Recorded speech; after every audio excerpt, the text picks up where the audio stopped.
After 4 elections in 2 years, there is a new government coalition leading Israel. The coalition is made up of parties from across the political spectrum and was officially sworn in on Sunday. It marks the end of Benjamin Netanyahu's record run as the country's prime minister. But he is not going quietly. And with new threats of violence on the horizon, Israel's new leaders have their work cut out for them. CBS News senior foreign correspondent Charli D'Agata has more from Tel Aviv. Posing for the team photo today, the unlikely coalition that dethroned Benjamin Netanyahu after a 12-year reign. A victory won by a razor-thin margin, just a single-seat majority after a tumultuous session of parliament that saw members of the Knesset thrown out. Netanyahu, fighting corruption cases he denies, remained defiant. We'll be back soon. We'll be back.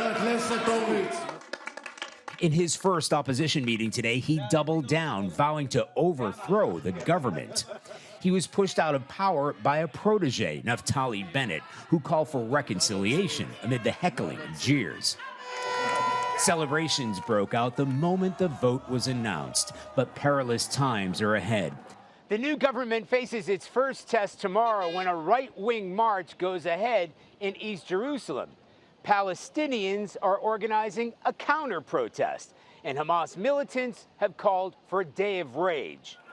Last month, similar protests and street battles spread from Jerusalem to the West Bank and escalated to a full-scale war in Gaza.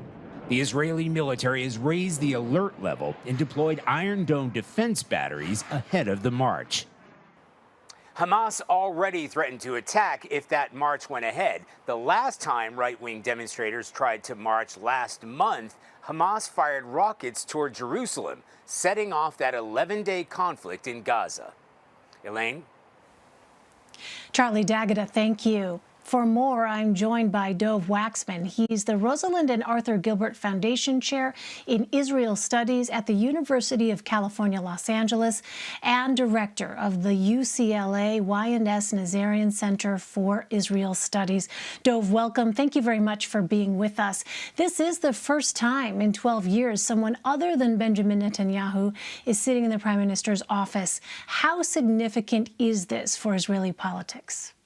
Oh, it's a huge moment for Israeli politics. Netanyahu dominated Israeli politics for the past decade. He really divided the Israeli public into two antagonistic camps, pro-Netanyahu and anti-Netanyahu. The last 4 elections were already referendums on Netanyahu. So his departure from office is really a watershed moment in Israeli politics. It shows his supporters that another prime minister is possible, that Israel can have a different leader, and it opens up a different kind of politics in the country as well.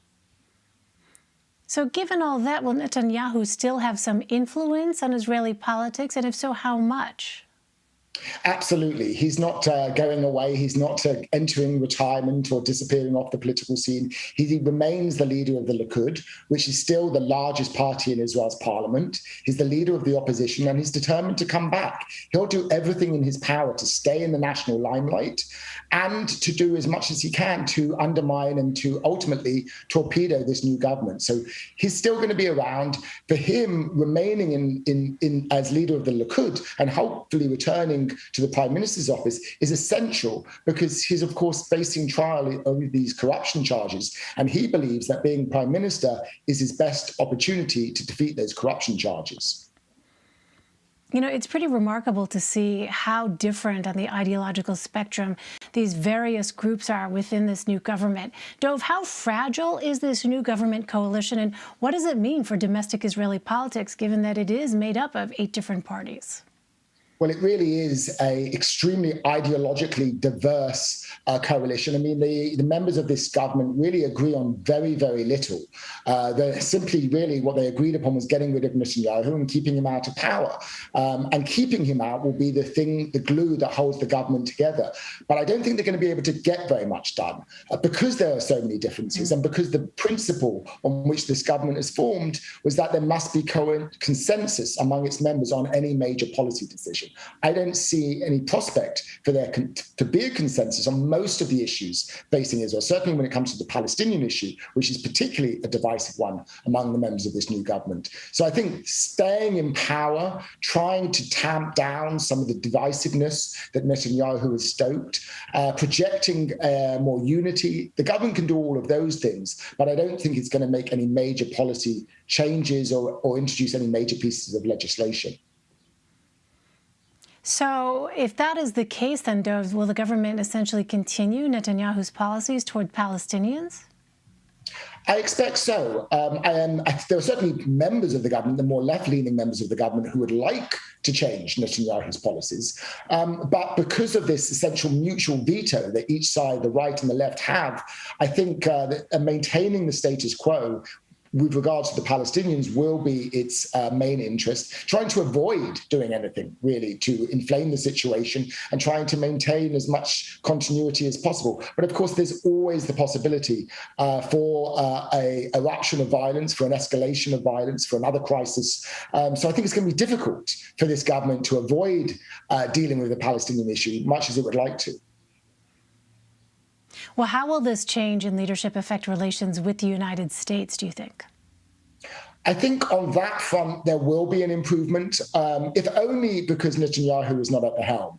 Substantively, in terms of the policy questions before the United States and Israel, there's still disagreements. This government will most likely oppose the United States rejoining a nuclear agreement with Iran.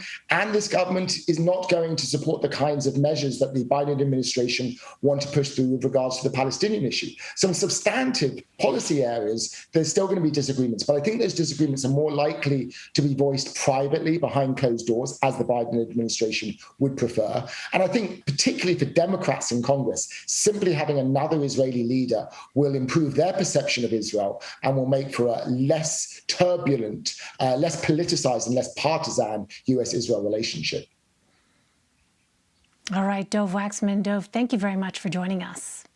Thank you for having me on the program.